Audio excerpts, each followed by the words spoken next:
علامہ شورش کاشمیری رحمۃ اللہ علیہ نے ابوالکلام آزاد رحمۃ اللہ علیہ کی قبر پر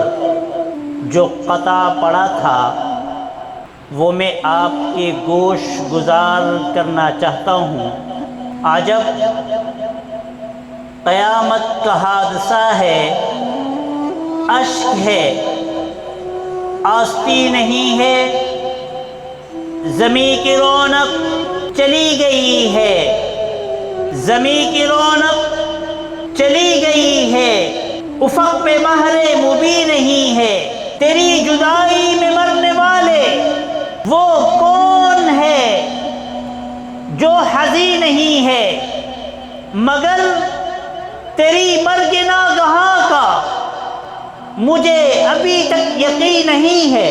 کئی دماغوں کا ایک انسان میں سوچتا ہوں کہاں گیا ہے، قلم کی عظمت اجڑ گئی ہے،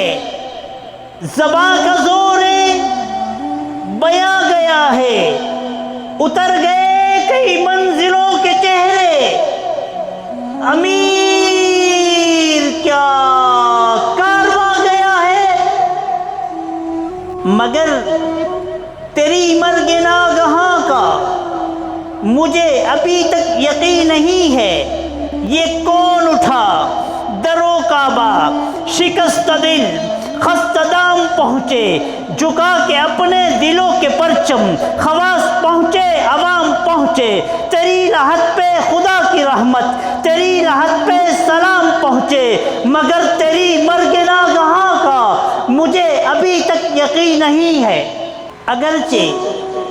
حالات کا سفینہ اسیر گرداب ہو چکا ہے، اگرچہ قدرت کا ایک شاہکار آخری نیند سو چکا ہے، مگر تیری مرگ ناگہاں کا مجھے ابھی تک یقین نہیں ہے۔ علامہ شورش کاشمیری رحمۃ اللہ علیہ کا یہ قطع جب شاہ جی،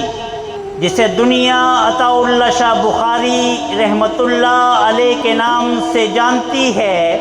جب ان کے پاس پہنچا تو شاہ جی نے شورش کاشمیری سے درخواست کی کہ میرا یہ آخری شعر اپنے اس قصیدے میں جمع فرمائیے۔ شاہ جی فرماتے ہیں، تو میرے خوابیدہ آنسوؤں کو اے مرنے والے جگا چکا ہے، زمیں کے تاروں سے ایک تارا فلک کے تاروں میں جا چکا ہے، مگر تیری مرگ ناگہاں کا مجھے ابھی تک یقین نہیں ہے۔